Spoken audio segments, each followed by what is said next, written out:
Bem, pessoal, vamos para o nosso primeiro passo na resolução da estrutura com deslocabilidade externa, né?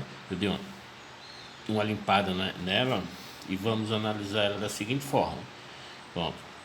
B e C são nós internos. Então, pessoal, automaticamente eles estão liberados para girar, ok?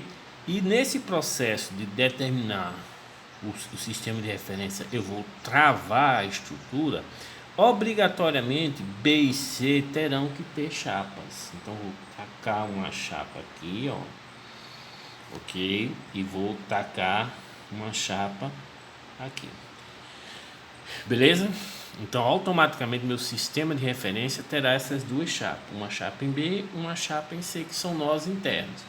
Esses nó A e D são nós com vinculações, então não tenho necessidade de eu colocar nem chapa nem apoio nesses infelizes. Por quê? Porque as deformadas dele eu já sei. Em A, qual é a deformada rotação em A? É zero, é um engaste, não me permite rotação. Da mesma forma, qualquer deslocamento linear.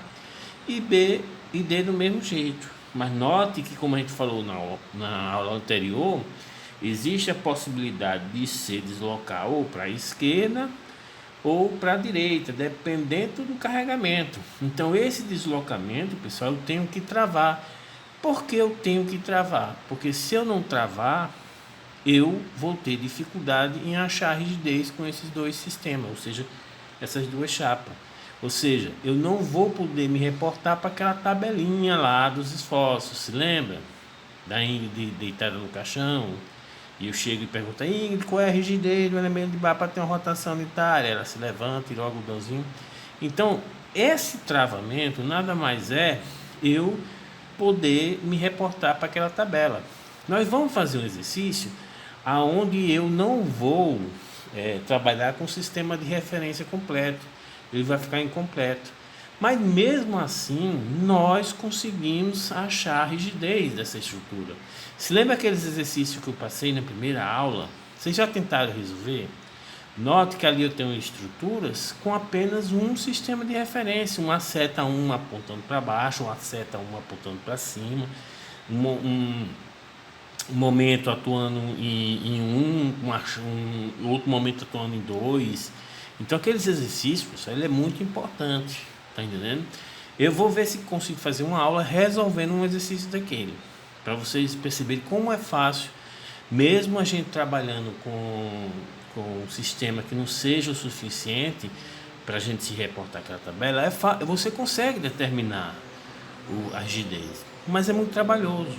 Como essa disciplina ela tem como finalidade vocês ganharem uma lógica de programação, quando forem fazer análise matricial comigo no próximo semestre, né, todo mundo lá, então a gente tenta padronizar uma situação aonde eu posso obter a rigidez de cada elemento de barra dessa, ok? Que nós vamos ver nesse curso lá em análise matricial. A gente vai dar uma pequena introdução sobre análise matricial, beleza, pessoal? Mas note que eu tenho que travar essa estrutura com relação ao C e ao B, eles deslocarem na horizontal.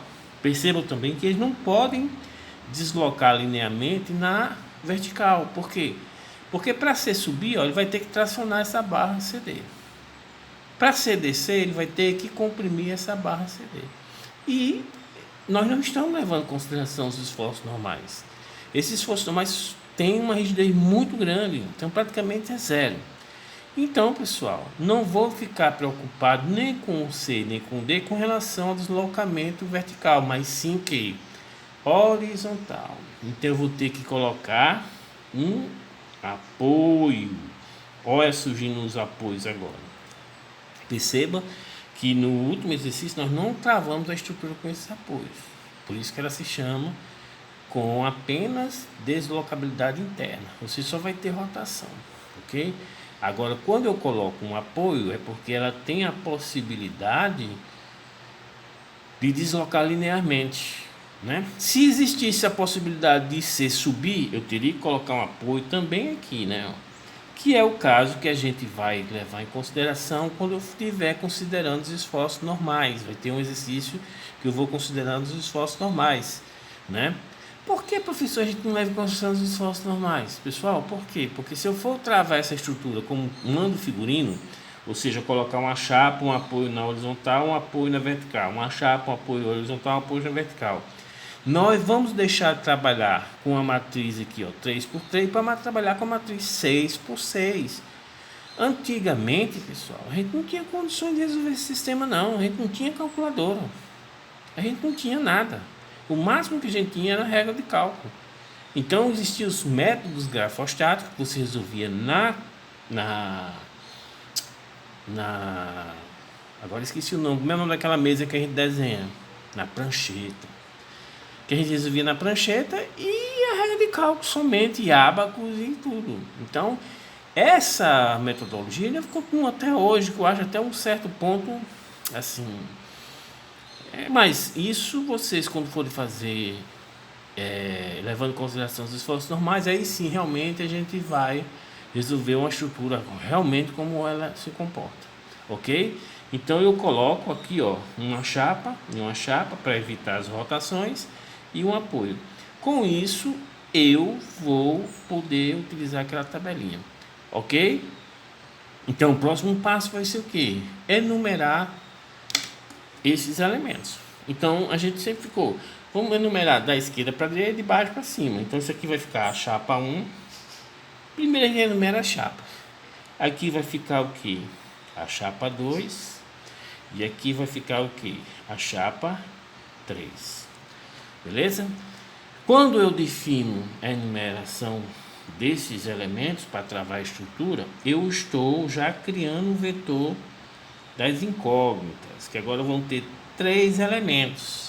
O primeiro elemento vai relacionar com a chapa 1, o segundo elemento sempre com a chapa 2 e o terceiro elemento com o apoio 3, ok?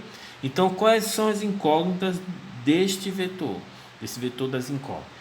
Vão ser, primeiro, a rotação em B, já que isso aqui é a chapa 1, depois a rotação em C, e depois, como é um apoio, pessoal, apoio é o que? Deslocamento linear, ok? Então, quando eu for tratar de deslocamento linear, eu vou colocar, ó, θ, nota que rotação é θ, né? Agora vai ser delta, olha, já estou me enrolando tudo.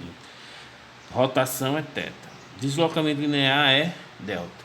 Eu vou colocar, ó, deslocamento de C em relação ao eixo X, ok? Essas são as incógnitas do meu problema.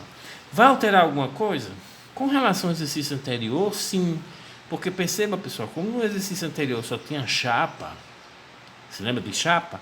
Eu só ficava me preocupando com o momento, né? Porque não tinha um apoio. Agora eu tenho um apoio. Então, quando eu for trabalhar com a rigidez, por exemplo, dessa estrutura, eu vou ter que me preocupar, além do momento, né? Para ter aquela rotação unitária. Se lembra do binário? Eu vou ter que me preocupar com esses binários, porque esses binários vão ser captados agora pelo apoio 3. Ok, pessoal? Então, se tiver alguma dúvida, entre em contato comigo. Ó, professor, eu estou com dúvida aqui no WhatsApp, eu mando e-mail, sei lá, ou um vídeo. Seria até interessante mandar um vídeo, porque a gente coloca para o pessoal, entendendo? As dúvidas que vocês têm. Aí eu tiro para todo mundo, ok? Então, se gostou, dê um like aí e se inscreva no canal.